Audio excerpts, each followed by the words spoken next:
जय जय राम, श्री राम जय राम जय जय राम, श्री राम जय राम जय जय राम, श्री राम जय राम जय जय राम। जैसे कि हम कल रामचरितमानस अंतर्गत सुंदरकांड में विचार कर रहे थे कि हनुमान जी रावण को बारंबार समझाने का प्रयास कर रहे हैं, पर रावण अभिमान के चलते समझ नहीं रहा है और कह रहा है कि देखो मिलाई हमें कपि गुरु बड़ ज्ञानी, हमें बंदर गुरु मिला है जो हमें सिखा रहा है। अभिमान के कारण हनुमान जी के बात को नहीं मान रहा है। मृत्यु निकट आई खल तो ही लागे सी अधम सिखावन मोही, उल्टा होई कह हनुमाना अमति भ्रम तोर प्रगट मैं जाना। रावण कहता है कि ये बंदर तुम्हारी मृत्यु निकट आ गई है, लगता है लागे सी अधम सिखावन मोही, तुम मुझे सिखा रहे हो, तुम मुझे बता रहे हो क्या करना चाहिए क्या नहीं करना चाहिए। हनुमान जी कहते हैं कि तुम्हारी मति भ्रम हो गया है, मृत्यु हमारी नहीं, हे रावण मृत्यु तुम्हारी आ गई है। उल्टा हो ये कह हनुमाना, जो तुम मृत्यु की बात हमारी कर रहे हो वो मृत्यु हमारी नहीं आई है, मृत्यु तुम्हारी आ गई है। तुम्हें भ्रम हो गया है, इसलिए तुम बार बार एक ही बात को रटे जा रहे हो अभिमान में। सुनि कपि बचन बहुत खिसियाना, बेगिन हरऊ मूढ़ कर प्राणा, सुनत निशाचर मारन धावे, और सचिन सहित विभीषण आए।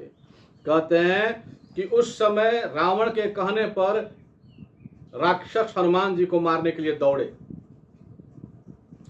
जब राक्षस हनुमान जी को मारने के लिए दौड़े तो उसी समय सुनत निशाचर मारन धाये, सचिवन सहित विभीषण आए। ठीक उसी समय सचिव के साथ विभीषण का आगमन होता है। और नाई शीस करि विनय बहुता, नीति विरोधन मारिय दूता, आन दंड कछु करिय गोसाई, सबहि कहा मंत्र बल भाई।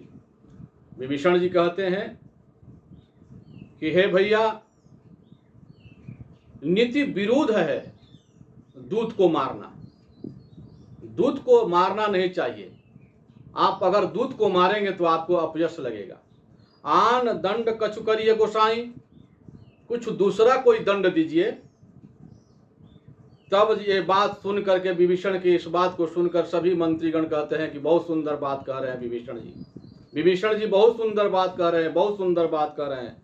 सुनत बिहसी बोला दस कंधर, अंग भंग कर पठइय बंदर। तो ये बात सुनकर, विभीषण के बात को सुन करके, मंत्रियों के बात को सुन करके दशकंधर रावण कहता है अंग भंग कर पठइय बंदर। हनुमान जी चिंता में पड़ गए कि ये अंग भंग कर पठइय बंदर कह रहा है, कहीं इसको अपनी बहन की शुद्ध याद आ गई, अपनी बहन की सूरती याद आ गई कि मेरे बहन का नाक काट दिया गया, मेरे बहन का कान काट दिया गया, और अंग भंग के जगह पर ये बांदर को कहे कि नहीं, कि इस बंदर के नाक और कान काट दो तो काम गड़बड़ हो जाएगा। हनुमान जी विचार कर रहे हैं, कह रहे कि अंग भंग करी पठइय, बंदर तो कह रहा है कि इसका अंग भंग कर दो, तो कौन सा अंग भंग किया जाए, कौन सा अंग भंग। और कहीं बहन की सूरती याद आ गई तो कहेगा कि मेरे बहन का नाक काट दिया है इसके मालिक ने, मेरे बहन का कान काट दिया है इसके मालिक ने, तो इसका भी नाक कान काट दिया जाए। तो हनुमान जी क्या करते हैं, एक खेला करने लगते हैं, बड़ी सुंदर और विचित्र खेला करते हैं। हनुमान जी रावण के मति को अपने मति में मिलाने के लिए पूंछ को पकड़ करके ऐसे चूमने लगते हैं, पूंछ को पकड़ लेते हैं और ऐसे चूमने लगते हैं। उस रावण का ध्यान अपने पूंछ पर डालना चाहते हैं। हे रावण देख, हमारे पूंछ के तरफ देख। और रावण का ध्यान अपने पूंछ के तरफ डालने के लिए हनुमान जी पूंछ को चूमने लगते हैं, चाटने लगते हैं। तब रावण देखता है जो हनुमान जी चाहते हैं ठीक वही रावण करता है। रावण देखता है कि अरे इस कपि का, इस बंदर का ममता तो पूंछ पर बहुत ज्यादा है। कपि के ममता पूंछ पर सब है कहूँ समुझाय, तेल बोरी पट बांध पुनि पावक देव लगाय। श्री राम जय जय राम, श्री राम जय जय राम, श्री राम जय जय राम, श्री राम जय जय राम। रावण देखता है कि कपि के ममता पूंछ पर, इस बंदर की ममता पूंछ पर बहुत ज्यादा है, तभी तो पूंछ को चूम रहा है, चाट रहा है, इधर से उधर कर रहा है। तो रावण कहता है कि बस बस इसके पूंछ में आग लगा दो। तेल बोरी पट बांध पुनि, तेल में बोर करके कपड़ा इसके पूंछ में लपेट दो और कपड़ा लपेट करके इसके पूंछ में आग लगा दो। और जब पूंछहीन बंदर अपने स्वामी के पास जाएगा तो देखिए उसके स्वामी क्या करते हैं। पूछहीन बानर तह जाई, अतब सठ निज नाथ ही लई आई। अजिनके किन्हीं बहुत बड़ाई, देखूं मैं तिनके प्रभुताई। कहते पूछहीन बंदर जब अपने मालिक के पास जाएगा तो उसका मालिक का प्रभुता क्या है तब पता चलेगा कि उसका मालिक आता है तो क्या प्रभुताई करता है। तो इसके मालिक के प्रभुताई को देखने के लिए, परमात्मा राम के प्रभुताई को देखने के लिए रावण ने हनुमान जी के पूंछ में आग लगाने का आदेश दे दिया। बचन सुनत कपि मन मुस्काना, भई सहाय शारदा मैं जाना। हनुमान जी ने रावण के बात को सुना। हनुमान जी जब रावण के बात को सुने तो मुस्कुराने लगे, बोल रहे हैं कि भाई शारदा सहाय मैं जाना। अब शारदा सहाय हो गई, सरस्वती सहाय हो गई। सरस्वती कैसे सहाय हुई? तो सरस्वती वाणी से सहाय हो गई। सरस्वती रावण के जिह्वा पर जा करके बैठ करके कहवा रही है कि तुम इस बंदर के पूंछ में तेल बोर करके कपड़ा लपेट करके आग लगा दो। बस बस मैं समझ गया, शारदा सहायता कर रही हैं। हनुमान जी मुस्कुरा रहे हैं। जातु धान सुनि रावण बचना, अलगे रचे मूढ़ सोई रचना। ये राक्षस जो है रावण के बात को सुन करके, ये जातुधान जो है रावण के बात को सुन करके वही काम करने लगे जो रावण कहा था करने के लिए। अब इस प्रकार से रहा न नगर बसन घृत तेला, बाढ़ी पूछ कीन कपि खेला। कौतुक कह आए पुरवासी, अमारहि चरण करहि बहु हासी। वत रहा न नगर बसन घृत तेला, न लंका में वस्त्र रहा, न घी रहा, न तेल रहा। सारे के सारे वस्त्र हनुमान जी के पूंछ में लग गए। सारा का सारा घी, सारा का सारा तेल हनुमान जी के पूंछ में लग गए। बाढ़ी पूंछ किन्न कपि खेला, हनुमान जी की पूंछ बढ़ने लगी। हनुमान जी की पूंछ बढ़ने लगी और इतनी बढ़ी कि सारा का सारा वस्त्र लंका नगरी का लग गया। घी लग गया, तेल लग गया। कौतुक कहाँ आए पुरवासी, कौतुक के लिए वहां पुरवासी सब जुटे। अमार ही चरण करहि बहु हासी। हनुमान जी को लात से मार रहे हैं राक्षस, बहुत अट्टहास करके हंस रहे हैं उनके ऊपर। ये पूंछ जो है बड़ा विचित्र चीज है बाबा। पूंछ जो है बड़ा विचित्र चीज है। जिसकी जितनी लंबी पूंछ होती है, पूंछ पूंछ पूंछ महाराज, अगर कोई वृद्ध आदमी अपने द्वार पर बैठा है और आप जाके कहिए का बाबा ठीक बानू, हाल चाल ठीक बानू, अरे सेवा हुआ होता, अरे लड़का बाल बच्चा माना तारे सो, तो बाबा कहेंगे का करी बच्चा, एक घड़ी हमारे पूछे नहीं खे। पूछ पूछ नहीं है बाबा की। उनकी भी पूछ थी लेकिन उनकी पूछ अब छोटी हो गई, अब उनकी पूछ नहीं रही। महाराज अगर किसी बड़े आदमी के पास आप जाइए तो उनसे कहेंगे कि महाराज इनकी बड़ी पूछ है, बड़ी पूछ है। बोले पूरा बक्सर तक लोग इनको जानते हैं, पूरा बिहार के लोग इनको जानते हैं, पूरा देश के लोग इनको जानते हैं, इनकी बड़ी पूंछ है। तो जिसकी जितनी लंबी पूंछ होगी उसकी उतनी लंबी स्थिति और ज्यादा भयंकर होगी। जितनी लंबी पूंछ होगी उसकी लंबी स्थिति और भयंकर होती जाएगी। हनुमान जी ने इस पूंछ को इतना लंबा कर दिया, इतना लंबा कर दिया कि रही न बसन घृत तेला, न तेल रहा नगर में, न वस्त्र रहा, न घृत रहा, और सारे तेल, सारे वस्त्र और सारे के सारे घृत को लगा दिया गया हनुमान जी के पूंछ में। तो बाजहि ढोल दे ही सब तारे, अनगर फिरे पूरी पूंछ प्रजारी। कह रहे हैं कि ढोल बजने लगे, नगाड़े बजने लगे, और इस प्रकार से नगर में हनुमान जी को घुमाने लगे। नगर में हनुमान जी को घुमा करके और उनके पूंछ में आग लगा दिया। पावक जरत देखी हनुमंता, भयउ परम लघु लघु रूप तुरंता। परम लघु रूप तुरंता भयउ हनुमंता, पावक जरत देखी हनुमंता।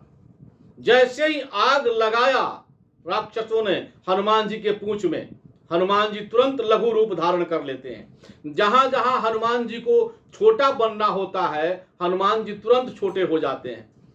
छोटा होने में जरा भी वो विचार नहीं करते और छोटा होकर के अपना काम निकाल लेते हैं। और जहां विराट बनना पड़ता है, जहां विराट होकर कार्य निकालना है, वहां हनुमान जी विराट रूप भी धारण कर लेते हैं। निबुक चढ़ई कपि कनक अटारी, अभई सभीत निशाचर नारी।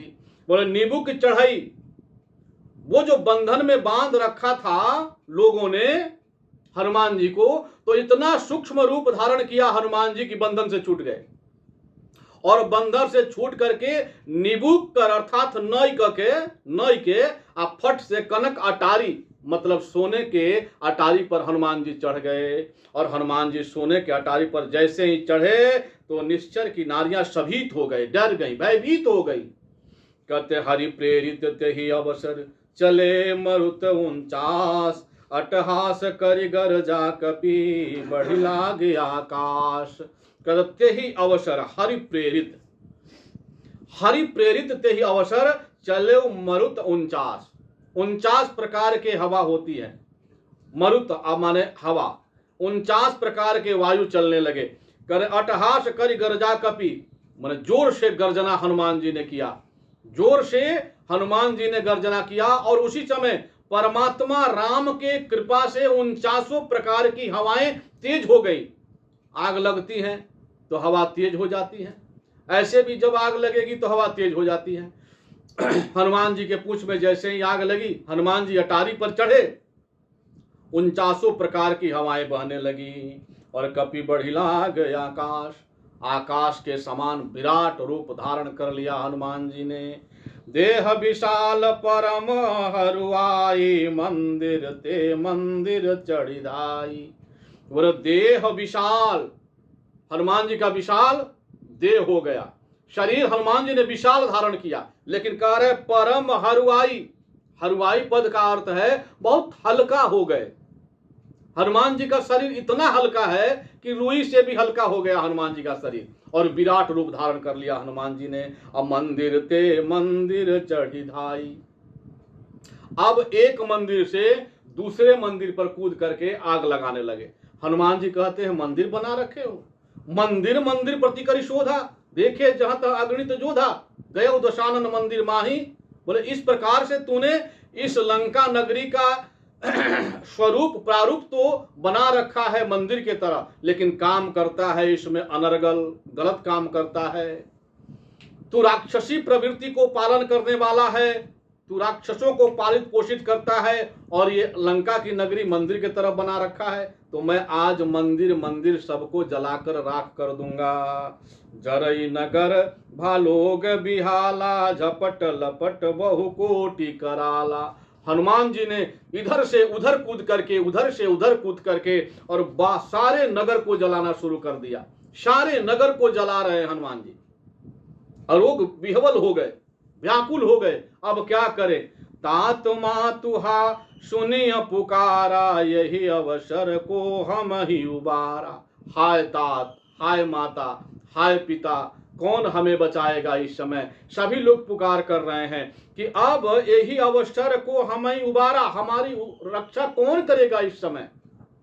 ये बंदर ऐसा आ गया कि हमारी सारी नगरी को जलाकर भस्म कर दिया, अब हमारी रक्षा कौन करेगा। हम जो कहा यह कपि नहीं होई, बानर रूप धरे सुर कोई। सब लोग कह रहे हैं, लंका की नगरी की सब लोग ये कह रहे हैं कि हम कह रहे थे कि ये बंदर नहीं है, हम कह रहे थे कि ये कोई साधारण बंदर नहीं है, ये बानर रूप धरे सुर कोई। ये बंदर के रूप में कोई देवता ही बंदर का रूप धारण करके आया है। साधु अवज्ञा कर फल ऐसा, जरई नगर अनाथ कर जैसा। ये साधु अवज्ञा का, साधु के अपमान का यह फल है, हनुमान जी के अपमान का यह फल है कि जरई नगर अनाथ कर जैसा। रावण उसका नाथ है, रावण उसका स्वामी है लंका का, लेकिन फिर भी रावण के होते हुए भी अनाथ की तरह ये लंका नगरी जल रही है। क्यों? क्योंकि साधु का अपमान किया गया है इस नगरी में, साधु का अपमान किया गया है इस नगरी में। एक जगह एक साधु भीख मांगने के लिए गए बेचारे, एक गांव में एक साधु भीख मांगने के लिए गए, तो जिसके द्वार पर भीख मांगते हैं और भीख अगर कोई दे देता है तो आशीर्वाद देते हैं कि जा लो उजर जा लो। तो हम लोग साधु आशीर्वाद देते हैं कि उधर जा, उजर जा, सब जाना उजर जा। आज जो भीख नहीं देता है तो उसके घर में आशीर्वाद देते हैं कि तुम लोग बसा रह लो, बसा रह लो, बसा रह लो, बसा लो, बसा लो। तो एक व्यक्ति के द्वार पर जब साधु जी गए भीख मांगते मांगते और उसने भिक्षा दिया, तो वो साधु जी कहते हैं कि जा लो उजर जा लो, मैं जाना उजर जा लो। तो उसको बड़ा क्रोध आया, बड़ा विचित्र साधु है, हमने इसको भिक्षा दिया, हमने इसको दान किया और ये हमें आशीर्वाद बहुत खराब दे रहा है, कह रहा है कि उजर जा लो, उजर जा लो, उजर जा लो। और हमने देखा कि बगल वाले ने भिक्षा नहीं दिया तो बगल वाले को आशीर्वाद दे रहा है कि बस जा लो, बस जा लो, खूब बसा लो, खूब बसा लो। तो उनके झोंटा को धर के हिलाने लगा, बोला कैसा साधु आशीर्वाद देता है, इतना गड़बड़। तो उनके आंखों से आंसू आ गए, साधु बाबा चिल्लाने लगे, रोने लगे। गांव के लोग जुट गए, क्यों साधु को मारते हो, क्यों साधु की अवज्ञा करते हो, क्यों साधु का अपमान करते हो। उसने कहा कि महाराज साधु का अपमान, ये साधु है, ये साधु है। अरे हमने भिक्षा दिया, भिक्षाटन मांगने आया है, हमने भिक्षा दिया तो आशीर्वाद दे रहा है कि उजर जा लो। लोगों ने कहा कि बाबा क्या आपने यही आशीर्वाद दिया। उसने कहा कि हाँ, लेकिन बेटा मेरे भाव को तो समझो, मैं कहना क्या चाहता हूं। जब कोई मुझे भिक्षा देता है तो हम उसको आशीर्वाद देते हैं कि उजर जा लो, उजर जा लो, मैंने गांव छोड़ के मैं जाना अपना अपना कारोबार में लाग जा लो, ये गांव में बसला से काम ना चली। ऐसे कहिला कि उजर जा लो, मैं जाना अपना अपना काम धंधा में लाग जा लो, सबके नौकरी लाग जाऊ। ऐसा गांव छोड़बो तबे नु कोनो काम धंधा करबो, आ काम धंधा करबो तो आगे बढ़बो। हम यही आशीर्वाद दिला। आ जे ना देला हमरा के भिक्षा ओकरा कहिला कि बसलो बसलो, ए जे बसलो, तो हम लोग के उजरे के भगवान मत करस, ए जे बसलो कि दिन रात ए जे रहलो। तब लोगों ने कहा कि महाराज आशीर्वाद तो बहुत सुंदर देते हैं, लेकिन आशीर्वाद देने के बाद भी तो साधु की अवज्ञा कर दी गई। बोले यहाँ पर भी हनुमान जी की अवज्ञा किया है रावण ने। साधु अवज्ञा कर फल ऐसा, जरई नगर अनाथ कर जैसा। ये नगर अनाथ के तरह जल रहा है। जारा नगर निमिष एक माही, एक विभीषण कर गृह नाही। एक निमिष में, एक निमिष कहते हैं जैसे पलक गिरता है और उठता है, पलक गिरा और उठा, गिरने में और उठने में जितना समय लगता है पलक को, उसको बोलते हैं एक निमिष। और एक निमिष मात्र समय में हनुमान जी ने पूरे नगर को जलाकर राख कर दिया, केवल विभीषण के घर को छोड़ दिया। एक विभीषण कर गृह नाही। क्यों कह रहे कि विभीषण के घर से, संतों का कहना है कि कपड़ा नहीं गया था, घी नहीं गया था, तेल नहीं गया था। और जिस जिसके घर से कपड़ा गया था पूंछ में लपेटने के लिए, जिस जिसके घर से घी गया था लगाने के लिए, जिस जिसके घर से तेल गया था लगाने के लिए, हनुमान जी कहा हम सबके घर में बायन दे देंगे। जो जो हमको बायन दिया है हम उसके बायन को लौटा देंगे। तात कर दूत अनल जहि सिरजा, जरा न सोत ही कारण गिरिजा। उलटी पलटी लंका सब जारी, कूद परा पुन सिंधु मजारी। ताकर दूत अनल जय सिरजा, अनल जय सिरजा के ही अनल सिरजा, बोले परमात्मा ने अनल सिरजा। अग्नि को प्रकट परमात्मा ने किया इस जगत में, और उसका दूत हनुमान जी हैं। तो उनके दूत को, अग्नि को जलाने की शक्ति कहां से आएगी? इस कारण से हनुमान जी के पूंछ को या हनुमान जी को अग्नि ने नहीं जलाया। और देवताओं का आशीर्वाद भी है कि हमारा कोई भी अस्त्र शस्त्र तुम्हारे ऊपर कार्य नहीं करेगा। तो देव की दाहकता ही अग्निदेव का अस्त्र है, इसलिए अग्निदेव की दाहक शक्ति हनुमान जी पर कार्य नहीं कर रही है। और उलट पलट लंका सब जारी, पूरे तरीके से उलट पलट करके लंका को जला दिया। कूद परा पुनि सिंधु मझारी, और फिर हनुमान जी समुद्र में कूद गए। पूंछ बुझाई खोई श्रम, धरि लघु रूप बहोर। जनक सुता के आगे ठाड़ भयउ कर जोर। श्री राम जय राम जय जय राम, श्री राम जय राम जय जय राम, श्री राम जय राम जय जय राम, श्री राम जय राम जय जय राम। पूंछ को बुझा करके थोड़ा आराम करके हनुमान जी फिर लघु रूप धारण करके सीता जी के सामने प्रकट हुए। सीता जी के सामने गए और माता से कहते हैं, माँ तुम मोहि दीजे कछु चिन्हा, जैसे रघुनायक मोहि दीन्हा। हे माता, कुछ चिन्ह हमें दीजिए, तभी तो पता चलेगा कि हे माता मैं आपके दर्शन को कर आया, मैं आपके पास आया था। जैसे परमात्मा ने हमें मुद्रिका दिया था, हे माता आप वैसे ही कुछ चिन्ह दीजिए। चूड़ामणि उतारि तब दयऊ, आहरस समेत पवन सुत लयऊ। कहे उतात यस मोर प्रणामा, सब प्रकार प्रभु पूरन कामा। दीन दयाल विरुद्ध संभारी, हरहु नाथ मम संकट भारी। सीता जी चूड़ामणि उतार करके देती है। चूड़ामणि उतारी तब दयऊ, सीता जी चूड़ामणि उतार करके हनुमान जी को देती हैं। और हर्ष समेत पवन सुत लयऊ, हर्षित होकर गदगद होकर हनुमान जी ने चूड़ामणि ले लिया। और तब माता कहती है कि दोनों भाइयों को प्रणाम करना। कहे उतात मोर प्रणामा, हे तात मेरा प्रणाम परमात्मा राम को कहना। और मैं क्या कहूं परमात्मा राम के लिए? परमात्मा राम तो पूर्ण काम है, सब प्रकार प्रभु पूर्ण कामा। उनको कोई इच्छा नहीं है, कुछ पाने की इच्छा नहीं, लालसा नहीं। सीता कहती है मैं हूं अथवा न हूं तो भी परमात्मा पूर्ण काम है। परमात्मा पूर्ण काम थे और परमात्मा पूर्ण काम रहेंगे। मैं उनके लिए क्या कह सकती हूं, लेकिन फिर भी तुम जाना तो हे तात मेरे तरफ से परमात्मा राम को प्रणाम करना। दीन दयाल विरुद्ध संभारी, हरहु नाथ मम संकट भारी। दीन पर दया करने वाले प्रभु को कहना कि हे प्रभु दीन दयालु हैं आप, और विरुद्ध अपने संकल्प को, विरुद्ध माने अपना संकल्प, विरुद्ध माने अपना संकल्प, आपने जो संकल्प कर रहा है, भक्तों की रक्षा का संकल्प आपने जो कर रखा है, अपने विरुद्ध को संभाल लीजिए, अपने संकल्प को, अपने कसम को आप संभालिए कि हरहु नाथ मम संकट भारी। मेरे ऊपर संकट आ गया है, बहुत भारी संकट आया है, बहुत सिद्ध चौपाई है। सब लोगों को ये चौपाई याद है।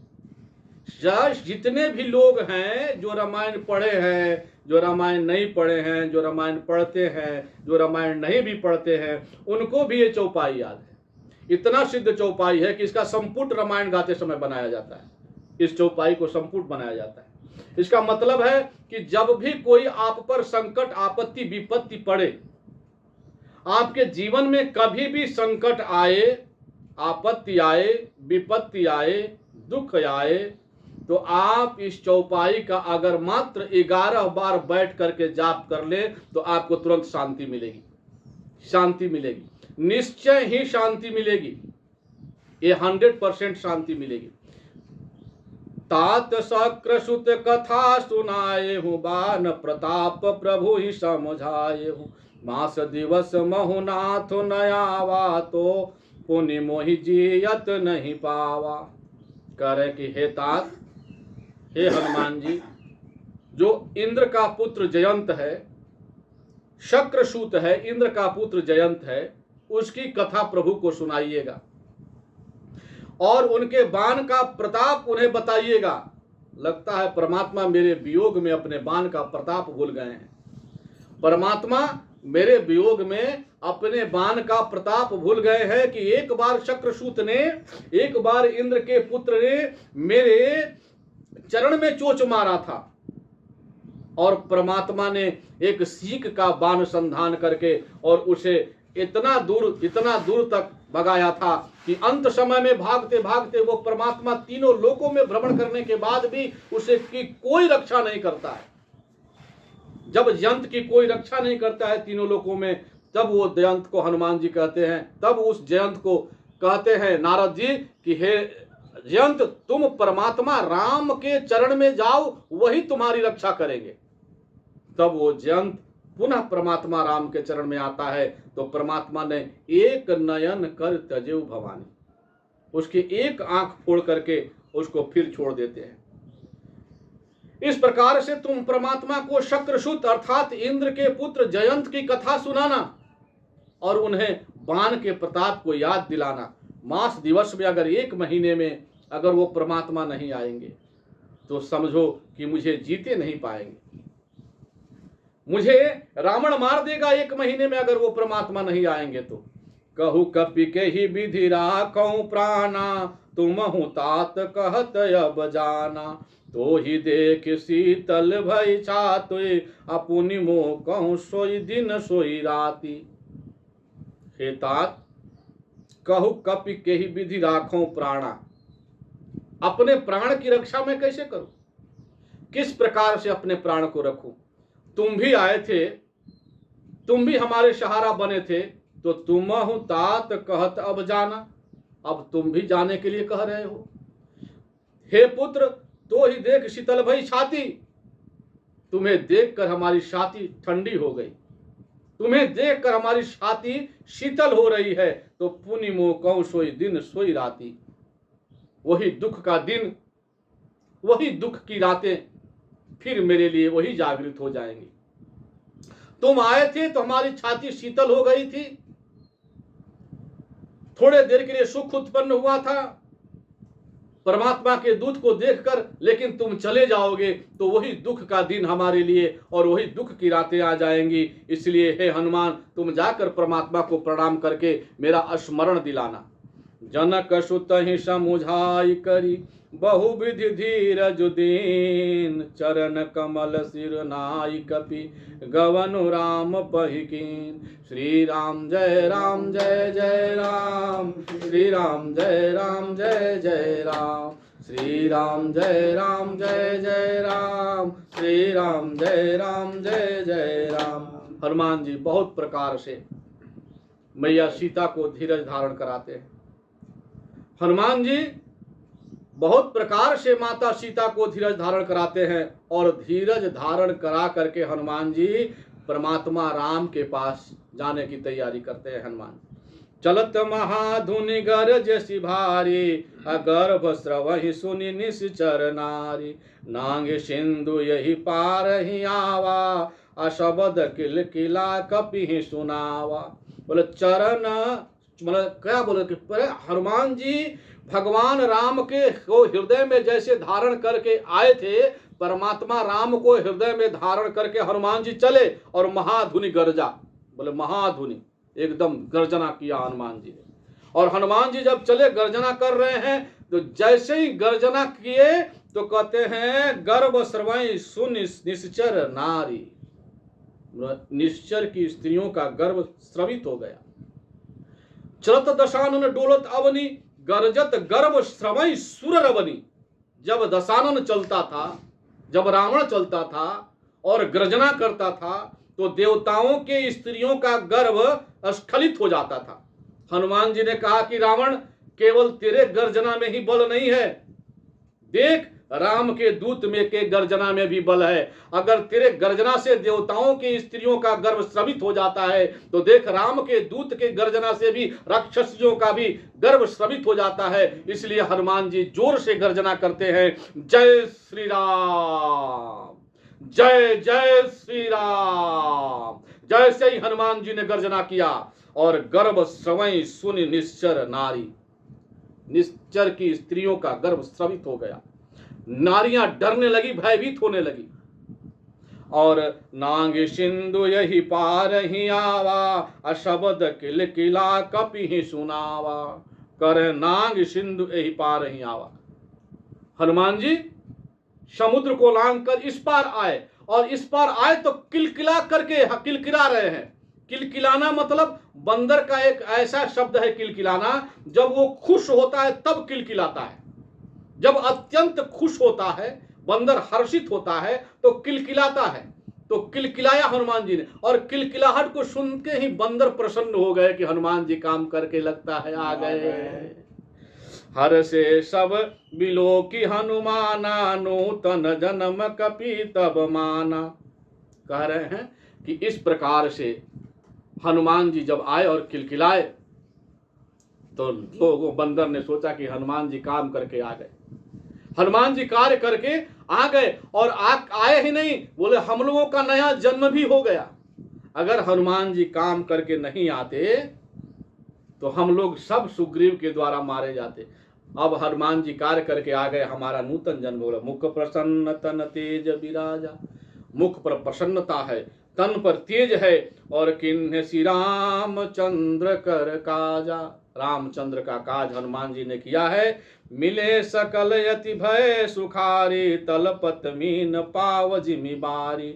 बोले मिले, सब हनुमान जी से जाकर मिल रहे हैं, आनंद से गदगद होकर हनुमान जी से मिल रहे हैं। और ऐसे लग रहा है जैसे मछली पानी के बिना तड़प रही हो, वैसे सारे के सारे बंदर तड़प रहे थे कि कब सीता की सुधि खोज करके हनुमान जी लौटेंगे तो हमारे प्राण में प्राण आएंगे, हमारे तन की रक्षा होगी, हमारे प्राण की रक्षा होगी और भगवान का कार्य सिद्ध होगा। और जैसे ही हनुमान जी किलकिला कर आए, बंदरों ने देखा, प्रसन्नता छा गई और बंदर मिल रहे हनुमान जी से, और हनुमान जी सबसे मिले। और तलपत मीन पाव जिमि बारी, बोले पीन जैसे तड़प रही है पानी के बिना, तो बारिश हो गई हो, पानी मिल गया हो मछली को। और इस प्रकार से सभी बंदर आनंदित हो गए।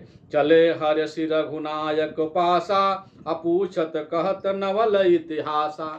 हनुमान जी के साथ सभी भगवान राम के पास चले, और हनुमान जी के साथ जब भी भगवान राम के पास जब जा रहे हैं तो नवल इतिहासा, जो लंका नगरी में कार्य हनुमान जी ने किया है, नवल माने नया इतिहास, जो अभी अभी कार्य हनुमान जी ने लंका नगरी में किया है, वो सारे कार्य को पूछते चल रहे हैं।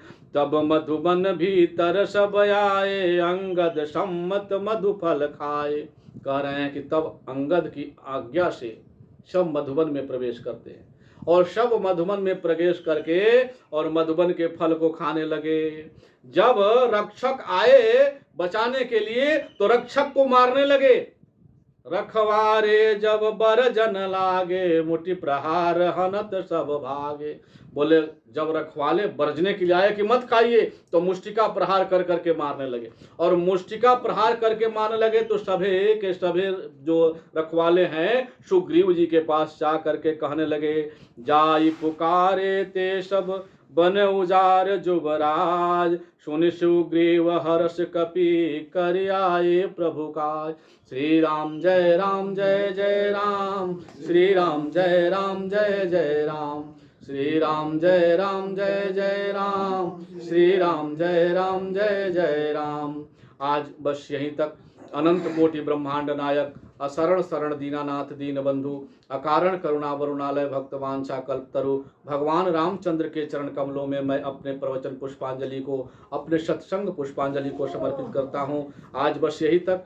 कल आगे की कथा, कैसे हनुमान जी परमात्मा राम के पास जाते हैं और जामवंत जी कैसे हनुमान जी की कथा गा करके भगवान राम को सुनाते हैं, कल यही होगी। जय श्री राम, जय श्री राम, जय श्री राम।